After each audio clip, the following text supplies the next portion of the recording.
Shields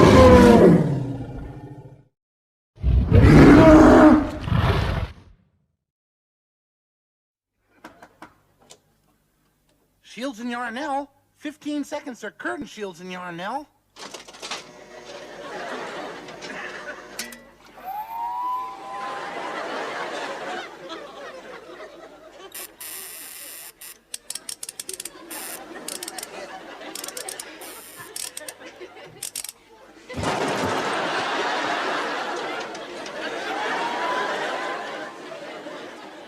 Boy, Kermit's finally booked guest stars weirder than we are.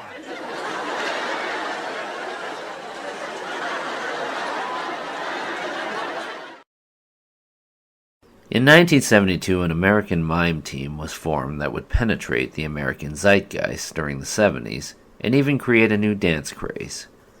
That team consisted of Robert Shields and Lorraine Yarnell.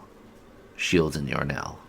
Now, mimes have always been somewhat maligned in modern times, but the history of mimes goes back all the way to the 4th century BC, when it was used for religious worship and expression.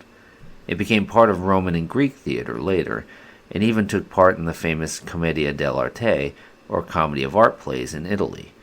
In the 1920s, mime became popular in France, and it was from the school of Jacques Copeau that the later world-renowned mime Marcel Marceau emerged. This is where the now stereotypical white face paint and black and white clothing that are attributed to mime artists come from. In 1969, at the age of 18, Robert Shields was performing mime outside of the Hollywood Wax Museum when Marcel Marceau happened to notice him and thought he had a lot of talent and potential. He offered him a full scholarship to his school in France, which Shields accepted. However, the apprenticeship was short-lived, as Shields yearned to develop his own unique style of mime. He returned home to California and began street performing in San Francisco. This is where he is credited with inventing the hip-hop dance form known as the robot. In 1972, a TV movie about Sid and Marty Krofft's live puppet show at a medieval fair was being filmed, and Shields took part as a mime, and it's also where he happened to meet a dancer that would change his life forever.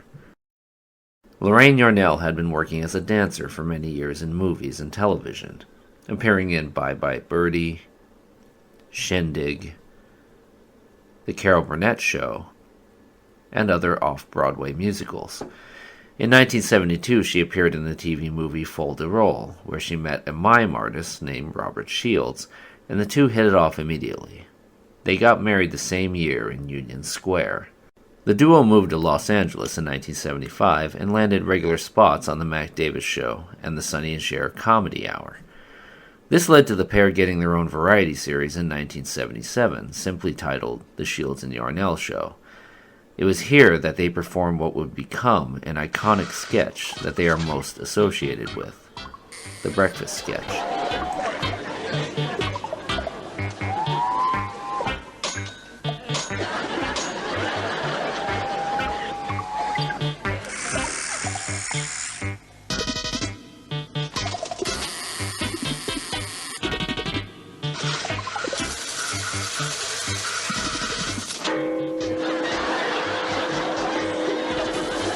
In 1979, they appeared on The Muppet Show and The Tonight Show with Johnny Carson.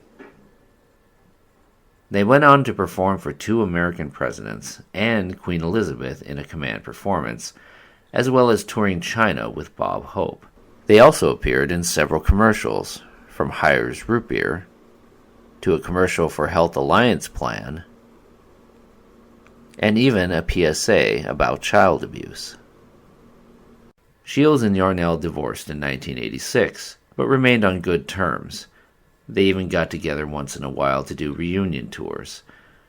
Lorraine Yarnell died in 2010 from an aneurysm.